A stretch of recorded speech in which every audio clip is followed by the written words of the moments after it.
You're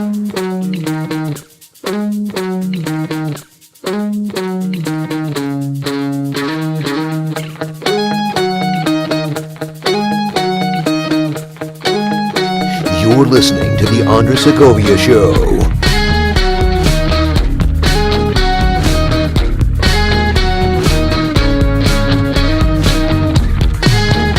Welcome to the program where we deal with the issues you should care about. It is so good to be sitting behind this microphone once again. Been 10 years since I signed off, and I want to just do a quick recap. This was a program where I dealt with economics, foreign policy, Middle Eastern news, most of all politics, and that's what the show was known for. Simultaneously with that show, I was also doing another show called The Critic Corner, which was Hollywood entertainment. I was in touch with studios. I was part of viral marketing campaigns for some films, most famously for The Dark Knight, which was my favorite campaign to run. It was just a wonderful time for me to experience, and it really helped to focus on something that I loved, like entertainment with my favorite movies, because it was a complete opposite end of the spectrum of the heated, argumentative and angry debates and the shouting that used to happen on the political side of things. Once all that unfortunately wrapped up because time changed for me, I ended up turning my show into a newsreel where I just kept reporting the news.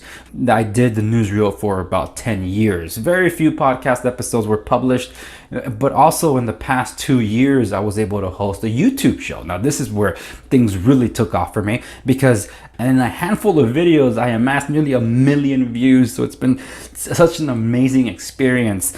It got to the point where I wanted to bring it all in again. I wanted to be able to take the concept of what my previous shows used to be and bring it into the shows that I was doing now, but I realized that it's gonna need a rebrand. It was gonna need a lot of refinement and finesse, and it took a long time for me to finally get to the point where, I needed to invest a lot into this, because up until this point, this is a 17-year passion project that I never received a penny for from the public. It was more of a public service overall, something that I enjoy doing and sharing with everybody. But I could only do it for so long, because one of the major changes in the past 10 years in my life, I got married.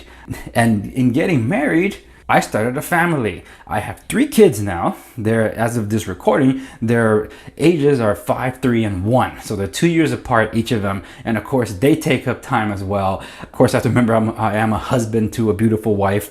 And on top of that, I also have multiple responsibilities. I wear different hats, even though these companies are all in the same industry, so to speak, in the world of real estate. I manage a construction company. I'm also a property manager. I'm an associate broker in a real estate office in Orange County. So I have all those responsibilities. I'm a full-time father, and I'm a husband. And I somehow still found time to be able to write and publish books. Like, how do I find all this time? There's a lot of these secrets I'm excited to share with all of you, because it's called time management, which I'll be educating all of you along the way. Here's the thing that I'm so excited to share with all of you, because I have so many things that I do and I share, but I want to be able to do more for you. And in it, it's bringing all my passion projects and bringing it into the industry that I most have an impact in changing people's lives, and that's real estate. See, in the concepts of everything that I've ever done, I feel I found the avenue and being able to bring all of this together to be able to be a positive influence, most of all, to all of you. And this is where it all comes to a head. This has been, again, a passion project, 17 years in the making, but in the past year evolving to something greater than I ever thought it would be. So I'm taking all the skill sets that I've learned in every single individual show that I've done over the past 17 years, from the early newsletter that I started, to the podcast that I've done, to the YouTube videos that I produced. I want to help you, the public, by informing you, educating you, coaching you, motivating you, and inspiring you, mostly through real estate, but also to help in your lives and manage things better. Because it's one thing to say, hey, go get into real estate, but the thing is, there's preparation also required to do that, and the preparation that's required to do so are techniques and concepts and procedures you can apply to different areas of your life in terms of preparedness. Because one of the major things that I want to share with you in a different episode, it won't be in this one, but I'll tease it here, is that in the past 2 years I have the biggest life change I've had since getting married. Because it's one thing to talk about like what I do for work. The question is how I do these things for work as well. And hopefully in sharing these stories with all of you, you'll be inspired and motivated to pursue your career, your goals, your aspirations, all those things, and to know that, hey, Andres can do it, so can I. And that's kind of what I encourage people to do, because there's always a lot of news out there, negative mostly, which is why I wanted to change a lot of the scope for my new venture into the Andres Segovia Show, dealing with the issues you should care about. And in this case, the thing you should care about is you, number one, the one you neglect, that you see in the mirror every single day and sometimes forget about. You can forget about it by malnutrition, lack of rest, lack of focus, lack of motivation. No, it's the lack of a positive mindset. And I'm not saying positivity is the answer either. I mean, something that takes you and motivates you to do better in life, that has an impact on those around you that mean the most to you. So that's what I'm getting at. That's what I want to achieve with this show. It's a public service for you, and along the way you get to be educated about real estate, and hey, maybe even get a chance to work with me on real estate deals. This show is targeted not just to prospect clients. I'm not talking to just buyers and sellers, to tenants, to landlords, to investors. I'm not just talking to those of you. I'm talking to my colleagues in real estate. I don't see them as competitors. Guys, I don't see you as my competitor. I got a listing. I need you to bring the buyer. Let's make this deal happen. There's a mortgage lender. Hey, if something happens with mine and I need another reference that can help me out, or my escrow for some reason isn't doing their job, I need to be able to have that person that can jump in and save the deal. We are all in this together. I blend in the old school and new school techniques of real estate. I still believe in FaceTiming with people, not the iPhone stuff. I'm talking about literally being able to sit across from somebody and not hide behind an avatar on some social media channel. You know, I like being able to have face-to-face. I want people to be able to trust they're not talking to a robot. I am human. I bleed just like everybody else does. I also believe in what the internet is able to do as a tool, an asset of those of us in the industry to be able to reach out more. And that's the thing, that we should really level up our game. And I want to show my colleagues how they can do it. I want to show you guys how to be able to do your job better. And in doing so, those of you that are on the outside looking in, prospect clients, for you to be able to hold agents to that standard. This is a real estate show that's meant for everybody, and in doing so, hopefully influence you in your life to do better. I've been called the honest broker, and I take that with a grain of salt as well. Look, there's a lot of good people work in real estate. It's just that the bad ones give us a bad name. I've been a guy that's been criticized for turning deals down. It's like, oh my gosh, you're an idiot. Why do you do that? It's like, because I don't see my individuals just another transaction. I see them as a human being with needs. You know, I don't want to put a buyer into a home they can't afford. If it's not their time, I'm going to consult them as to why not or why they can't. And in the case of selling, I don't want someone that's poured their blood, sweat, and tears into a house and they want to short sell it just because they have fears over X, Y, Z, things that are going to happen on the line. No, I will inform them and educate them as to why they should hang on to their house and they shouldn't fear certain catastrophic events that might happen. That's what insurances are for. I'm not a lawyer chasing ambulances, so I'm not chasing those for sale by owner signs like, oh my gosh, here, let me help you. So no, I want to talk to you in a language that you'll understand without babying you also, because I think of you as smarter than the average bear. That is what this show is. I'm going to have different segments. Some are going to be more heavy on real estate material, such as my segments called Real Estate 101, where I'm definitely going to educate you about real estate in that sense. But I'm also going to have affirmation segments. I'm about to transition into telling you why real estate is the most secure way to secure wealth and grow wealth over time. Why it's the best financial plan for you in your life. But before I do so, I'm taking a moment right now to plug in my books, because I've developed a series called The Many Misadventures of Enoch Bellagio, an inspiration that came from watching of all things, a Korean soap opera that my wife encouraged me to watch. But it was so inspiring for me to be able to tell a story that I've had in my heart for so long. One of them is called Finding Love, but not really. That's literally the title. The second book is called There and Back Again, both of them by yours truly. If you buy the print version, here's a deal I do for you. The Kindle version is available for $2.99.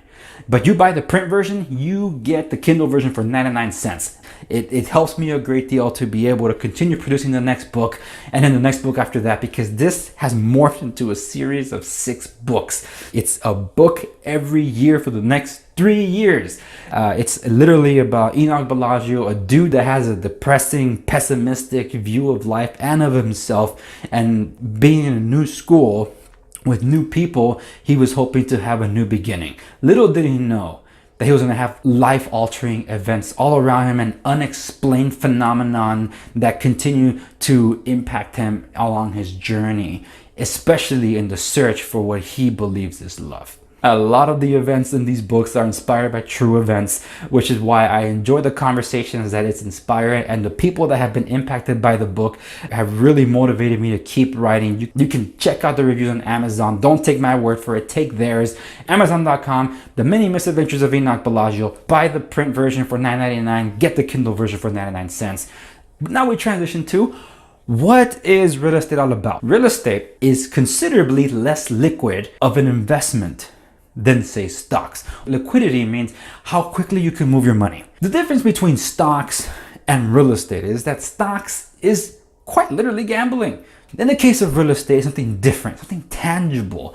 You play your cards right, you'll be on the path to wealth. I'll educate you about different ways into getting into real estate in future episodes, but I just want to tell you a story about someone that took their chances on real estate and made an impact on his family the world over. And I'm telling a story of my father. My father was born and raised in Central America, specifically El Salvador. He's one of 7 children. They live on a ranch in El Salvador.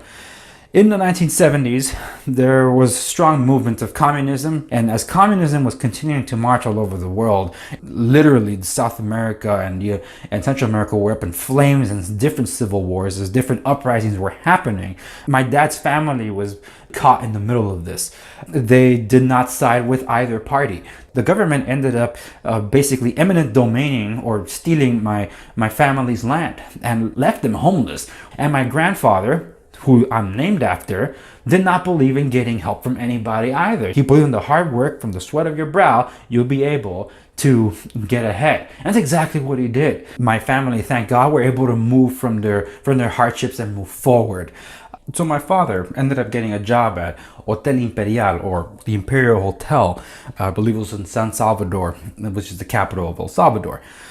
This one time, a apparent Secret Service agent did stay there and for some reason eyed my father for whatever reason. He ended up checking out, but shortly thereafter, 2 other members of the Secret Service came in and actually arrested him. What I like to say is kidnap him. They put him in a vehicle, drove him to an off-site place, and put him in a room where they tortured him for 16 hours. They had told him that he will never see the light of day, that they were going to kill him for whatever reason it was. He had friends in high places that ended up getting him out of there. And as soon as they told him that you can't stay in El Salvador, you have to get out of here. So my father got his papers and was able to reach out to some friends in Mexico and try to make an honest living from there. So when he went to Mexico, unfortunately, the continued conflicts were reaching some of the lower points of Mexico, and the friends there had told my father, like, look, you know what, you're not going to find much of anything for you here. You're going to have to go to the United States. He ended up around Los Angeles. It was ABC Nursery that gave him his first job. In there, he actually started fixing certain things as kind of like a handyman. He was pretty good at it. So he ended up becoming a door-to-door sales guy, in this case a handyman, door-to-door handyman, and he was in West Los Angeles and going door to door, and there was a family called the Langs. They were very happy with his work. They gave him his first investment to legitimizing himself, which he did. He ended up calling JS Maintenance. And this is the humble roots of where his construction company come from. He started adopting construction because he ended up learning tools of the trade in construction. And when he became a licensed contractor, he turned it into JS Construction and dropped maintenance altogether because he just got busy with that. And 25 years later, that company is still going strong. So it's been an amazing start. But that's what he ended up doing for work. What he ended up getting exposed to via his work in maintenance and construction was real estate itself, because he was able to make relationships with people that give him access to certain things he didn't see before. He saw opportunities to buy property, and he bought his first property, which was a triplex. I was about 4 or 5 years old when we moved to this triplex in what was known then as South Central Los Angeles, a gang-ridden area, a lot of drugs, run-down neighborhoods. He was able to live in one, rent the other two, able to get some income out of it, to be able to buy his next property. And then he bought the next one and the next one. And some of the property he bought along the way were flips. So he was able to turn some of those investments over into a capital gain. And some of those capital gains went on to buy his permanent house. We moved over to Orange County for a better life, and my parents have lived in Orange County ever since. So he was able to grow his wealth through real estate and give his family a better life. And I don't just mean here. I'm talking about the money he was shoveling to send back to help his family in El Salvador. He was able to pull so many of them out of poverty. Some people have habits that never change, so they never got out of their habits. But for the most part, he got the majority of his family out, where his parents were able to enjoy a life they couldn't enjoy before, one with less responsibility than before. But he could not do this, A, without the grace of God, and B, real estate. Real estate was the avenue that God gave my father to be able to achieve all this, and you can too. It's called the American dream. Some people just don't understand it as well as you should, and some people have to say that it's over, it's not happening. And there's a lot of anti-home ownership sentiment out there that drive a lot of negative articles that discourage from buying a home, even from some investors that I found. It's really disappointing and disheartening. I want to tell you why you shouldn't listen to some of these myths that are perpetuated every single day via the media, via the internet, that the things that you find via Google, Bing, or whatever it is that you search for, resources and education. Some of these things are definitely misinformed or misguided or have an agenda against certain things. And in some cases, some investors are saying the truth in those negative stories as well. They just don't have the punchline to tell you what you should be doing. And that's what this show intends to do. You can do it. It's the question of when and are you prepared? Those are the two things that you truly have to know. And I'm going to show you on this show. But if you are already one of those that's prepared to dive into real estate but don't know if it's the right time, hey, guess what? You're talking to a broker here. And I'm giving you an opportunity to be able to reach out to me directly. My number is 714-512-2041. 714-512-2041. You can go to my direct website for all things real estate, which is segoviares.com. That's segoviares.com. You can find all my contact information there. You can find resources regarding buying, selling, including something we do at Mark One Real Estate. What we do was called the Wealth Academy, something that is able to explain to you the journey of investment or financial planning via real estate and show you how you can build that path to wealth through real estate. Whether you have a home or don't have a home, the news is the same for you. The point is to be prepared. And if you're ready to make that step into real estate, give me a call. If not, email me, andres@segoviares.com. andres@segoviares.com. You can just write to me and say, hey, Andres, I want to talk real estate with you. Is it the right time for me? Yes or no? Boom. Let's talk. If I'm not the guy for you, there's 33,000 other agents in Orange County that you can go turn to. Real estate license number 019094449. This is the Andres Segovia Show. Like, share, subscribe wherever you may be to stay in the know, and you will be in the know. And I'll see you on the next episode.